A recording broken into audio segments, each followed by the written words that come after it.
Assalamualaikum warahmatullahi wabarakatuh. Hamdan wa syukran lillah, syahadu an la ilaha illallah, syahadu anna Muhammadan abduhu wa rasuluh. Kembali lagi di materi Akidah Akhlak tingkat MTS kelas 7. Hari ini kita akan membahas materi tentang kisah teladan Nabi Ibrahim alaihi salam. Selamat menyimak, semoga bermanfaat. Baik anak-anak, sebelum dimulai kita baca doa dan minimal kita memulai dengan baca basmalah Bismillahirrahmanirrahim.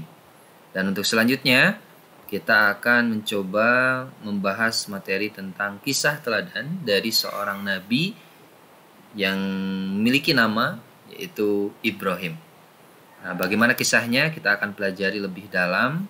Kita tahu bahwa Nabi Ibrahim alaihissalam, ya, kalau kita belajar dari Nabi Ibrahim dalam menyebarkan kebaikan, seseorang yang memiliki kepribadian cerdas, rela berkorban harta, bahkan nyawanya pun rela dikorbankan hanya demi mempertahankan keimanan kepada Allah Subhanahu wa taala. Nah, ini luar biasanya beliau ya, Nabi Ibrahim alaihissalam.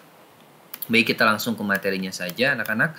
Mohon disimak ya dengan sebaik-baiknya. Nah, kita awali dari kisah keteladanan Nabi Ibrahim alaihissalam.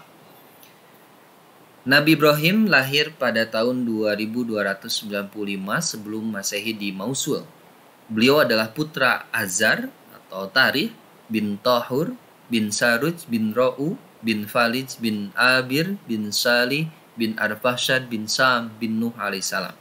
Ia dilahirkan di sebuah tempat bernama Paddan Aram dalam kerajaan Babylon yang pada waktu itu diperintah oleh seorang raja yang bernama Namrud bin Kan'an. Nah, kerajaan Babylon pada masa itu termasuk kerajaan yang makmur, rakyat hidup senang, sejahtera dalam keadaan serba cukup, sandang maupun pangan, serta sarana prasarana yang menjadi keperluan pertumbuhan jasmani mereka. Akan tetapi, tingkatan hidup rohani mereka masih berada di tingkat jahiliyah. Mereka masih menyembah berhala. Raja mereka, Namrud bin Kan'an, menjalankan tampuk pemerintahan dengan tangan besi dan kekuatan mutlak. Semua kehendaknya harus terlaksana dan segala perintahnya merupakan undang-undang yang tidak dapat dilanggar dan ditawar. Jadi benar-benar punya kekuasaan yang luar biasa nih ya Raja Namrud. Nah, kekuasaan yang besar yang berada di tangannya itu dan kemewahan hidup yang berlebihan ia nikmati lama-kelamaan menjadi ia tidak puas dengan kedudukannya sebagai raja. Ia merasakan dirinya patut disembah oleh rakyatnya sebagai Tuhan. Lihat, saking sombongnya Namrud ya, sampai-sampai ia selain jadi raja ya harus disembah oleh umatnya atau rakyatnya.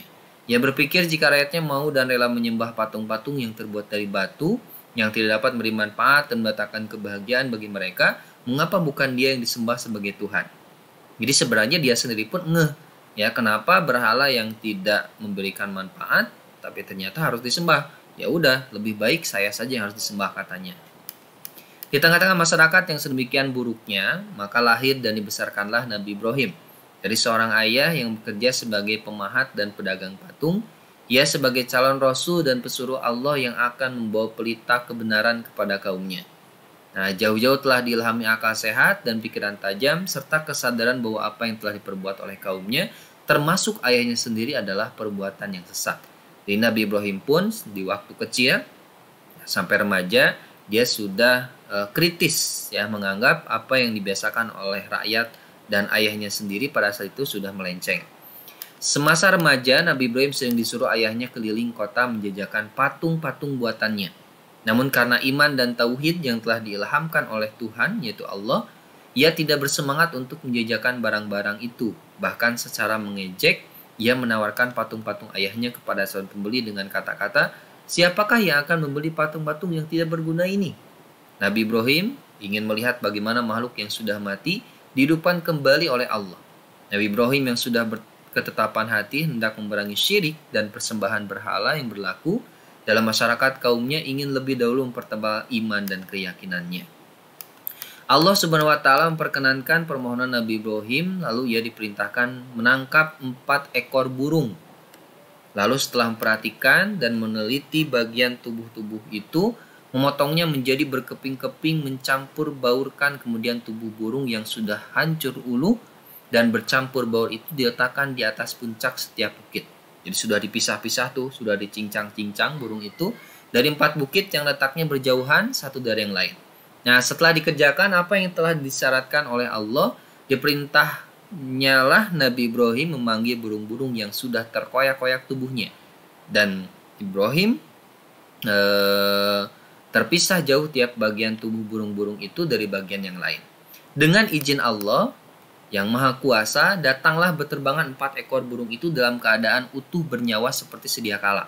Jadi sudah mati, sudah disimpan di beberapa tempat di bukit, ternyata bisa langsung kembali menyatu dan hidup kembali. Ini ya salah satu mukjizat Nabi Ibrahim pada saat itu. Nah, Nabi Ibrahim kemudian mendengar seruan dan panggilan Nabi Ibrahim kepadanya, lalu hinggaplah 4 burung yang hidup kembali itu di depannya.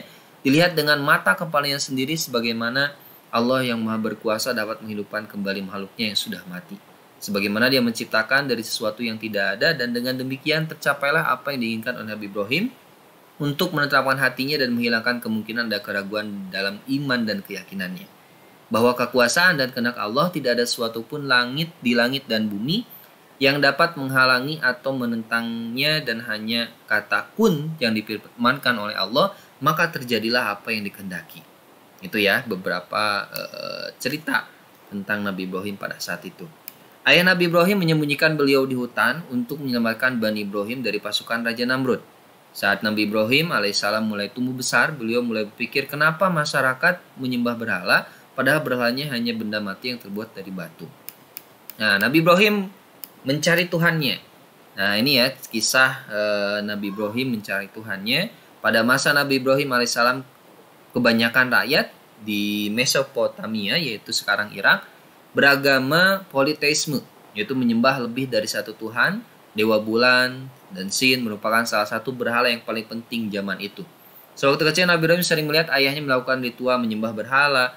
Di sisi lain, sang ayah Azar bahkan membuat patung-patung sebagai gambaran dari para dewa-dewa tersebut untuk dijual dan dijadikan sebagai sembahan.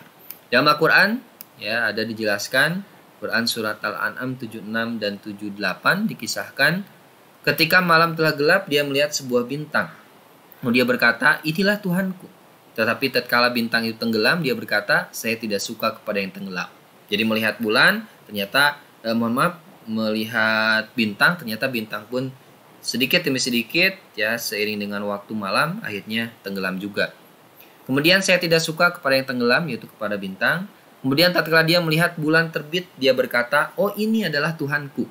Tapi setelah bulan itu terbenam, dia berkata, sungguhnya jika Tuhanku tidak memberi petunjuk padaku, pastilah aku termasuk orang-orang yang sesat.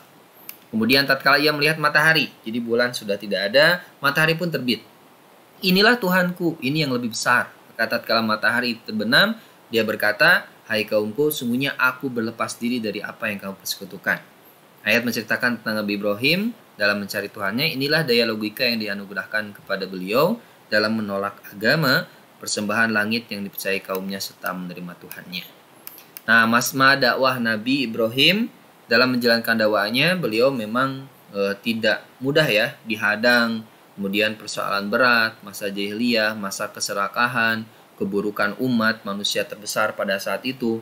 Berhala tersebar di mana-mana dijadikan Tuhan yang disembah oleh Raja Namrud dan rakyatnya pada saat itu.